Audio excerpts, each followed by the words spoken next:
Hello everyone, Chris here, genuinejobs.com. I thought I'd share a quick video with you guys. It's been a while since my last video, and today I want to focus a little bit focus on getting ideas for whatever niche that that you're involved in. For those of you who have been following me on the internet for the past few years will know that 6 months ago, I launched a Caribbean recipe website. Basically, what I've done is I've gone ahead and documented all the recipes that's been passed down through generations, through my family, to myself, my brother, and my sisters. And my hope here is that it's something my daughters will be able to use as a resource when the time comes that they want to start cooking. At the same time,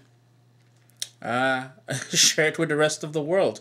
So I'll give you a quick peek here. I'm not sure how clear it's going to be, but here it is. It's caribbeanpod.com, and as mentioned, it's all about recipes that's been passed down to us from our grandmother, my mom, my great-grandmother, and so forth.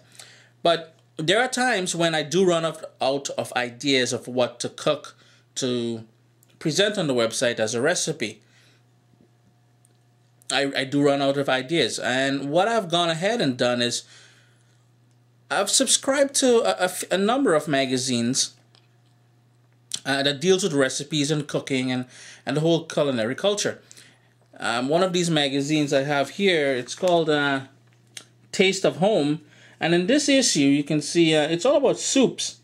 So if ever I wanted to do a post on caribbeanpod.com about soups, I can just take a peek in there and modify the recipe to give it a Caribbean twist.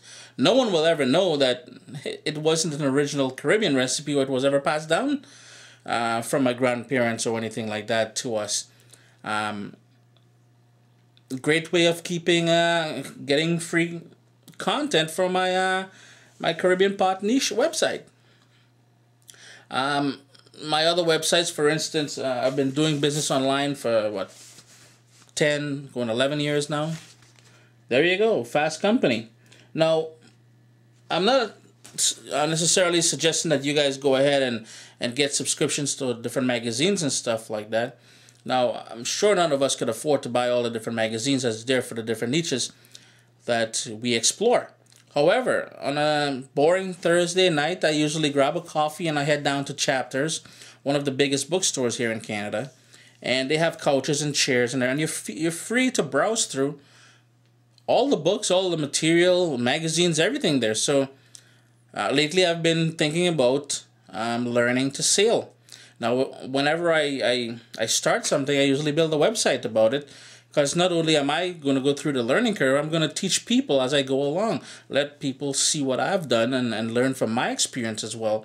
And at the same time, hopefully make some money from the website through affiliations and whatever else. So what I've done the past few Thursdays, not necessarily just Thursdays, but I don't want to go ahead and get a subscription to a sailing magazine.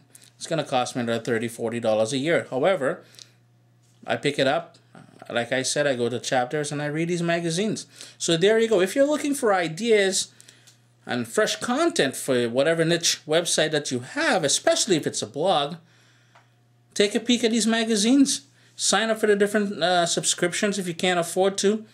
Go to your local bookstore and I'm sure they're free to read and browse. There's always the library as well. There's so many online magazines. So there you go, guys. That's my tip for tonight. A great way for getting fresh content for your niche website, magazines. Stay tuned for more updates.